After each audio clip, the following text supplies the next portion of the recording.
بسم اللہ الرحمن الرحیم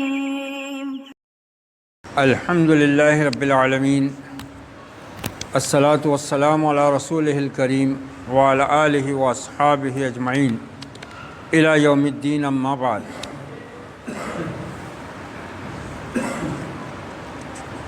محترم حضرات، بعد نماز عصر ہر پیر اور جمعرات کو درس کا جو سلسلہ چل رہا ہے، اس میں ہم زندگی کے ان اصول اور آداب کو قرآن و سنت کی روشنی میں سن رہے ہیں جو ہمیں اللہ اس کے رسول نے سکھائے ہیں۔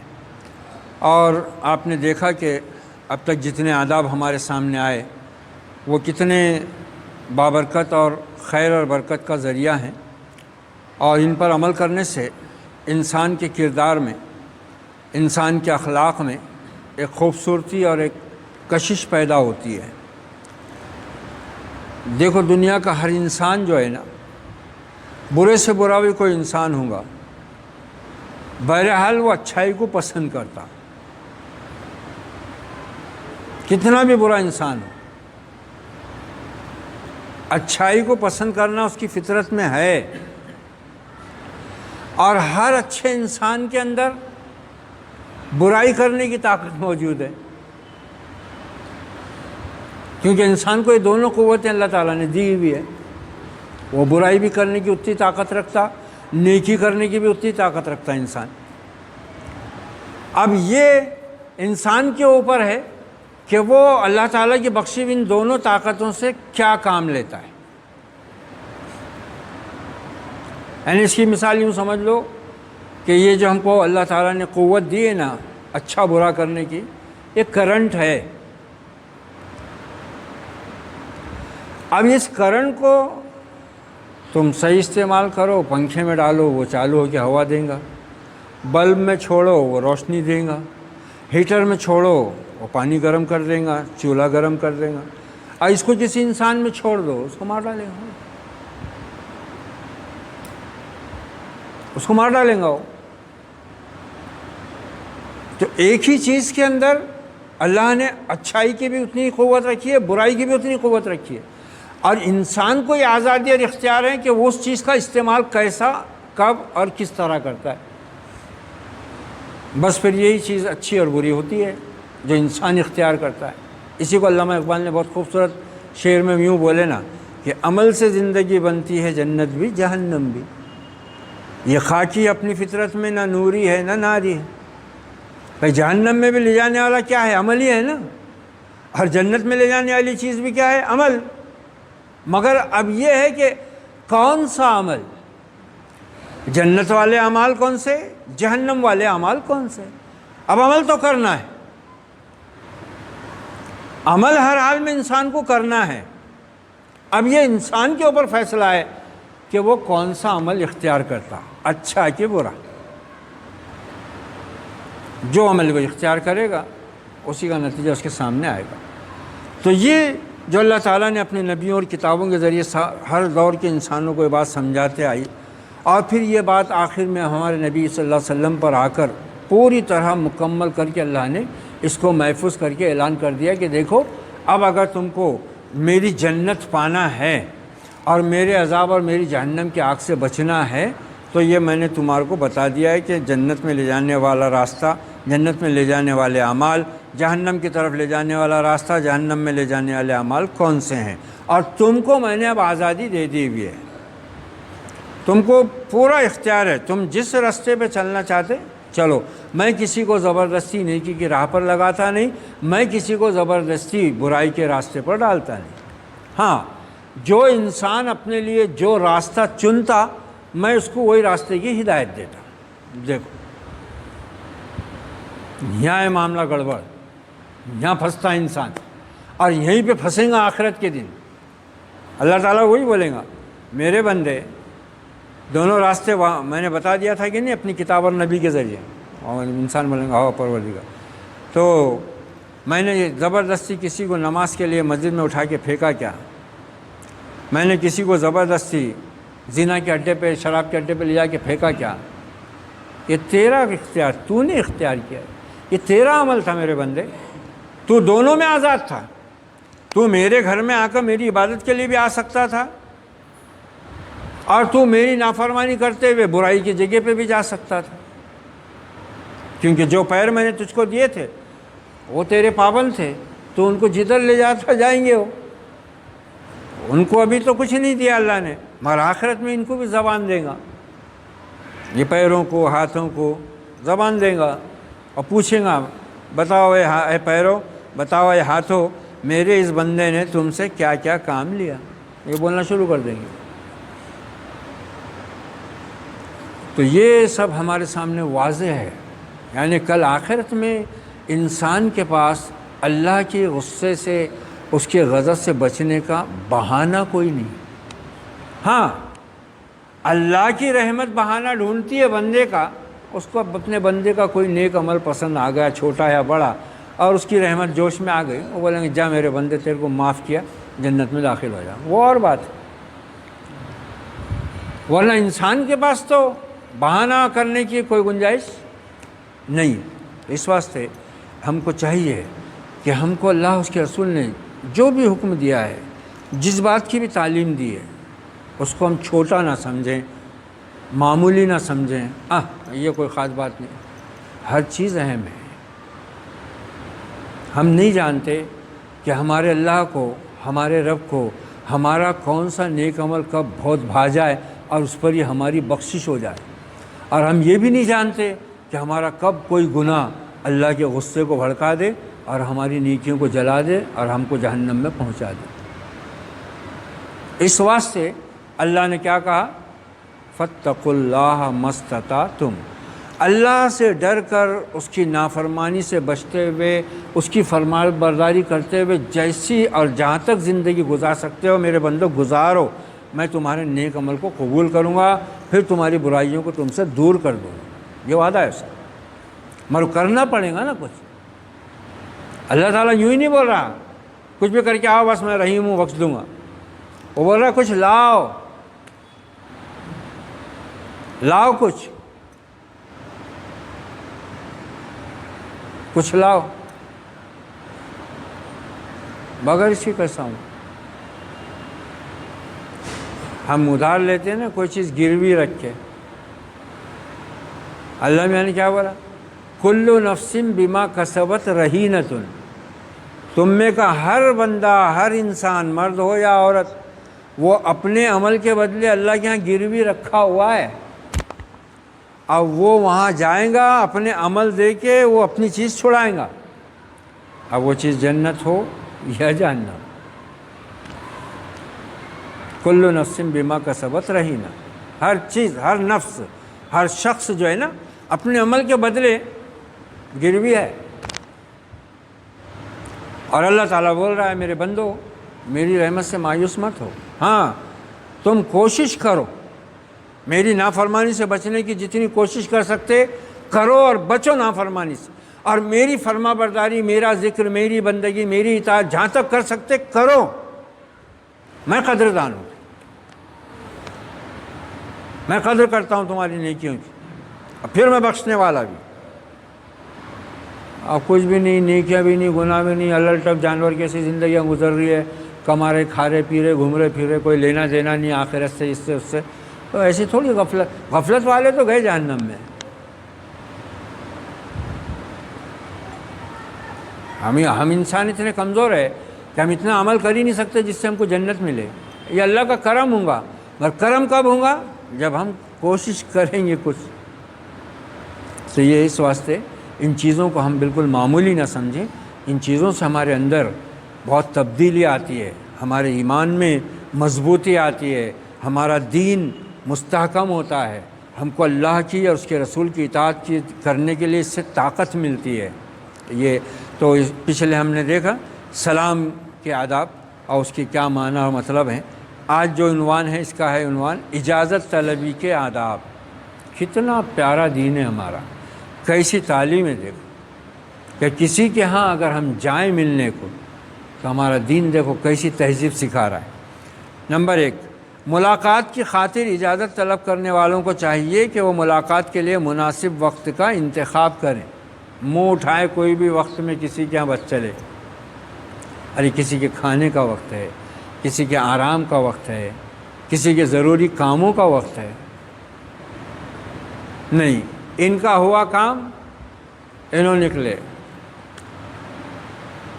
یہ انتہائی یعنی مشکل چیز ہے، اور تعلقات کو خراب کرنے میں اپنا کردار. دیکھو اللہ اس کے رسول کے سکھائے ہوئے ادب پہ جیسا عمل کرنے سے نیکی اور اخلاق میں اچھائی اور سچائی اور کردار میں پاکیزگی آتی نا، ویسے ان چیزوں کی جیسے انسانی تعلقات میں دراڑ، نفرت، عداوت، حسد، اناد پیدا ہوتا ہے. اجازت طلبی ضروری ہے. کسی کے ملاقات کے لیے جانا ہے تو پہلے اس سے وقت مانگو، اجازت مانگو کہ بھائی ہم آپ سے ملنا چاہتے ہیں، آپ کون سے وقت میں ہم کو مل سکتے ہیں.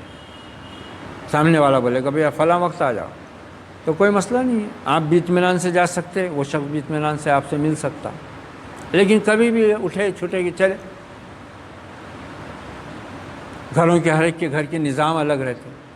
اب بہت سے گھروں میں ناشتہ واشتہ نہیں بنتا، چائے کا بھگونا چڑھ جاتا، دکان پر سے توست ڈبل روٹی آ جاتی، ایک ایک دو دو کھا کے لوگ نکل جاتے. گوشت کی تھیلی لا کے پٹ کے 8-9 بجے کھانا تیار ہو جاتا، انہیں 10 بجے آ کے کھا کے چلے آتے. اب انہیں بھی فارغ ہو گئی، انہیں بھی فارغ ہوگا. اب دوسروں کے یہاں دوپہر کا کھانا ہی بنانا شروع ہو رہا 11 بجے، اور یہ جا کے بیٹھ جاتے. اب وہ گھر کی عورتوں نے کام کرنا، اپنے وقت کا کھانا پکانا ہے کہ ان کے پاس بیٹھنا. پھر نہیں بیٹھنے پہ شکایت بھی، نہیں بیٹھنے پہ شکایت الگ، اور اوپر سے اعتراض بھی. کیوں دیر کرے؟ ارے کہاں دیر کرے؟ ہمارے یہاں ناشتہ ہوتا، ناشتے کے بعد میں دوپہر کا کھانے کی تیاری 11 بجے ہوتی. دیر کا ہی کوئی ہمارے تو جو ٹائم روز کا اس ٹائم پہ کر رہے. اب ان کا ناشتہ نہیں ہے نا. میاں فجر کے پہلے، فجر کے فوراً بعد جا کے تھیلی لے کے پہلے کھڑا ہو گیا ہوا ہے وہاں سے آیا لے کے آیا 7 بھی نہیں بجے کے لے کے ڈال دیتا، انہیں اٹھا کے چڑھا دیتی. وہ 8 ساڑھے 8 بجے تک گل گلا کے کھانا پک جاتا، انہیں 9 ساڑھے 9 بجے کھا کے نکل جاتا. ہر ایک کے اپنے گھر کے نظام ہے، اس کے حساب سے دیکھنا چاہیے نا کہ کس کے یہاں کب جانا. یہ دو ملاقات کے لیے کسی کے گھر جائیں تو گھر کے دروازے کو آہستہ سے کھٹکھٹائیں.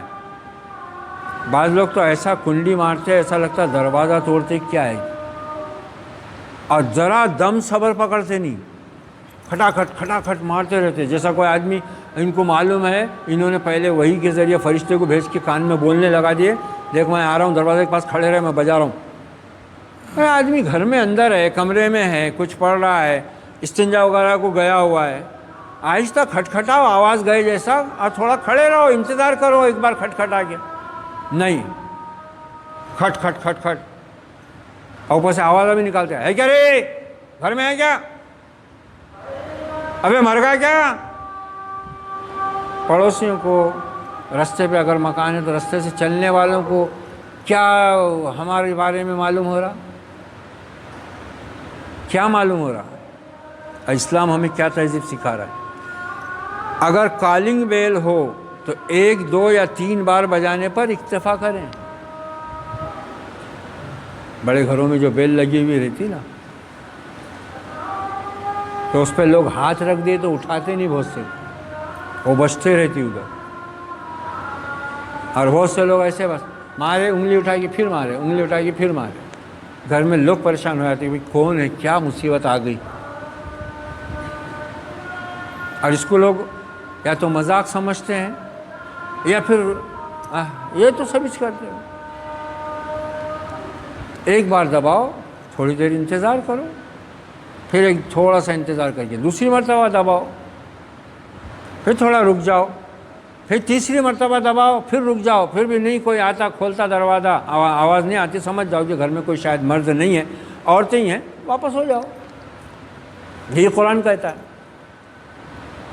نہ کسی کے گھر میں بغیر اجازت جاؤ، اور نہ اجازت نہ ملنے پر برا مانو، بلکہ 3 بار سلام کرو. اور اس زمانے میں نہ کالنگ تھی نہ بیل تھی، سلام تھا یا پھر کھٹکا تھا. نبی نے ان کو یہی تعلیم دی تھی، وہ اسی پر عمل کرتے تھے. کسی کے گھر جاتے تھے، گھر چھوٹا ہے، آواز پہنچ سکتی تو بولتے السلام علیکم. اندر آدمی رہتا تھا تو اندر سے جواب دیتا. ایک بار نہیں دیا تو دوسری بار نہیں دیا، تیسری بار.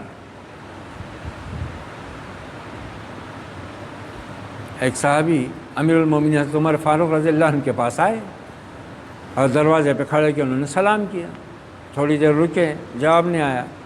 حضرت عمر فاروق اس وقت بیت المال کے کچھ خاص کام میں لگے ہوئے تھے، خاص کام کر رہے تھے بیت المال کا۔ صحابی نے دوسری مرتبہ سلام کیے، پھر بھی جواب نہیں آیا، تیسری مرتبہ سلام کیے، پھر رک کر تھوڑی دیر واپس ہو گئے۔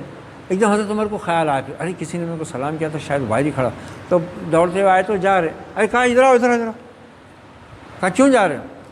کہا میں نے 3 مرتبہ سلام کیا اللہ کے نبی کے حکم کے مطابق، جواب نہیں آیا، میں واپس ہو گیا۔ کہا یہ حدیث کا تو میرے کو ثبوت دے، نہیں تو بتاتا ہوں تیرے کو۔ بولے چلو، میں ہی نہیں، بہت سے دوسرے اور ہیں جنہوں نے یہ حدیث سنی ہے، یہ حکم سنا ہے اللہ کے رسول۔ یہ تھا صحابہ کرام کا عمل، یہ تھی حدیث کی ان کے نزدیک عظمت اور وقت اور قیمت۔ امیر المومنین بھی چپ بیٹھ جاتے تھے۔ تو یہ ہے اطاعت کا نتیجہ۔ اجازت طلب کرنے والے کو چاہیے کہ وہ دروازے کے روبرو نہ کھڑا ہو، یہ بھی ڈھنگ نہیں ہے لوگوں میں، عین دروازے کے سامنے آ کے کھڑے ہو کے پکارتے ہیں تو بجاتے۔ اب دروازہ کھلے گا، خدا نے خواستہ وہاں کوئی پردہ نہیں ہے، آڑ نہیں ہے، سامنے وہ گھر کی عورتیں وغیرہ بیٹھی ہوئی ہیں، کس حالت میں نظر پڑ جاتی ہے۔ اس لیے حکم کیا ہے کہ دائیں یا بائیں جدھر جگہ ہو اس طرف ہٹ کے کھڑے رہو، تاکہ کوئی دروازہ کھولے تو بے حجابی اور بے پردگی کا ڈر نہ رہے۔ دیکھو تہذیب، عزت اور عصمت کی حفاظت کا کتنا زبردست قانون ہے۔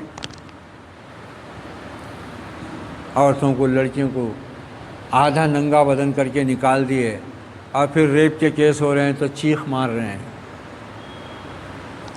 اور یہ عورتیں بن سنور کر دعوت دیتی پھر رہی ہیں چاروں طرف، ہر مقام پر، عوامی مقاموں پر، دکانوں میں، مکانوں میں، آفسوں میں، تحصیل میں، عدالت میں، شاپنگ مالوں میں، ہوٹلوں میں، بسوں میں، ریلوں میں، ہوائی جہازوں میں۔ کیا ہے یہ؟ اس سے دنیا کو ڈر ہے۔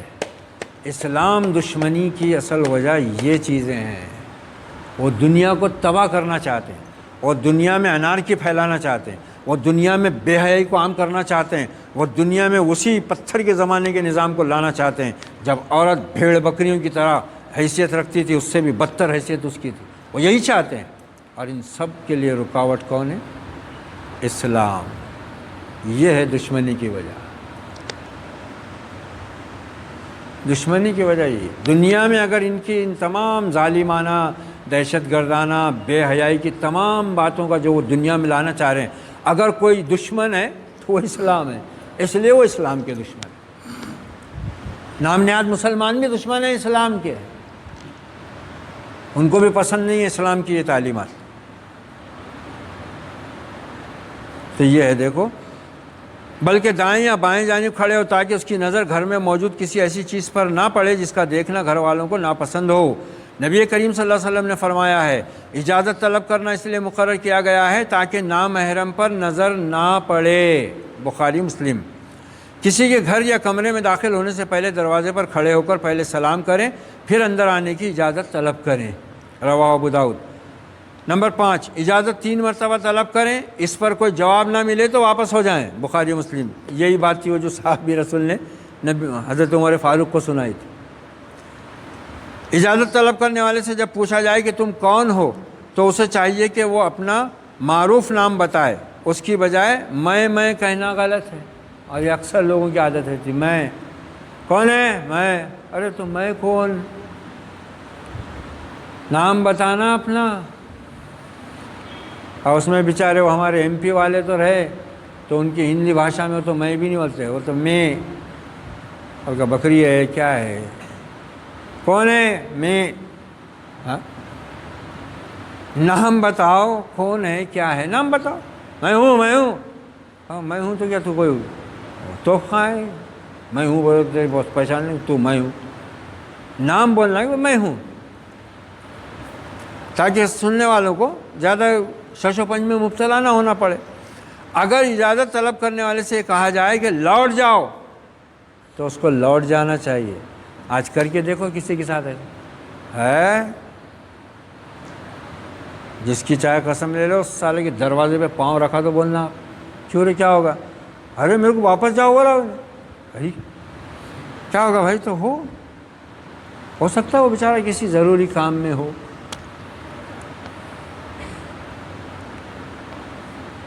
لوٹ جانا، کیا فرق پڑ رہا ہے؟ بے عزتی کی بات تھوڑی ہے، وہ تو اصول ہے، ضابطہ ہے. یہ نہیں کریں گا تو کیا کریں گا؟ ایسا کیا، تو آ میرے گھر پہ، آپ کدھر سے آتا دیکھتا ہوں. یہ ہمارے اخلاق کی پورا دیوالیہ نکل چکا ہے، دیوالیہ نکل گیا ہوا ہے. دیکھو یہ کیا بول رہا ہے اللہ تعالیٰ. یہ سورہ نور کی آیت کا ترجمہ ہے، اس کا مفہوم ہے یہ کہ اگر پہلے اجازت مانگو، اگر گھر والا اجازت نہ دے اور کہے کہ نہیں بھائی لوٹ جاؤ، تم جاؤ واپس جاؤ بعد میں آنا، تو لوٹ جانا چاہیے. اگر کسی گھر میں کوئی نہ ہو تو اس میں داخل نہیں ہونا چاہیے. کسی کے گھر یا کمرے میں کھڑکی یا دروازہ ہے یا کسی سوراخ وغیرہ سے جھانکنا سخت منع ہے. انتہائی بد اخلاقی اور بدتمیزی کی علامت ہے یہ، کسی کے گھر میں دروازے یا کھڑکی یا کہیں دیوار وغیرہ میں کوئی سوراخ ہو، اس سے جھانکنا. ہمارے معاشرے میں کیا ہوتا ہے معلوم ہے؟ ہمارا جو نظام ہے نا، معاشرتی نظام، جب دلہن آتی ہے نا پہلی رات، جس کو سہاگ رات عام لفظ میں بولتے ہیں، تو گھر میں جو لڑکیاں اور دوسری عورتیں ہوتی ہیں نا، ان کی تاک جھانک شروع رہتی ہے، اور اس کو وہ شادی کا ایک حصہ سمجھتے ہیں. جبکہ یہ انتہائی بدترین قسم کی بد اخلاقی، بے حیائی اور بدتمیزی اور دوسروں کے حق پر ڈاکہ ڈالنے کے مترادف. اور یہ ہمارے معاشرے میں عام ہے یہ چیز، خاص طور سے جہاں کمبائنڈ فیملی، مشترکہ خاندان رہتے ہیں سب ایک ہی جگہ. اور پہلے اور آج کل گھر تو ویسے اچھے پیک ہو گئے ہوئے ہیں، مگر پھر بھی تاک جھانک کرنے والے کہیں نہ کہیں سے رستہ بنا ہی لیتے ہیں. تو ہمیں چاہیے کہ ان آداب و اصول کا ہم خیال رکھیں، اپنے گھر والوں کو اس کی تعلیم دیں، تو انشاءاللہ ہم سب کو اس سے نہ صرف یہ کہ عزت ملے گی، رب خوش ہوگا، بلکہ اس کے ذریعے سے ہم معاشرے میں ایک اچھے اور بلند مقام کی طرف آگے بڑھنا شروع ہو جائیں گے، جس کی وجہ سے ہم دنیا میں بھی عزت پائیں گے اور آخرت میں ہماری کامیاب ہوگی انشاءاللہ.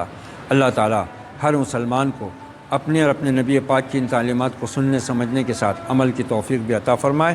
اقول قولی ھذا واستغفر اللہ لی ولکم ولسائر المسلمین فاستغفروہ انہ هو التواب الرحیم. وصلی اللہ علی النبی وعلی آلہ واصحابہ اجمعین. سبحان ربک رب العزۃ عما یصفون، السلام علی المرسلین والحمد للہ.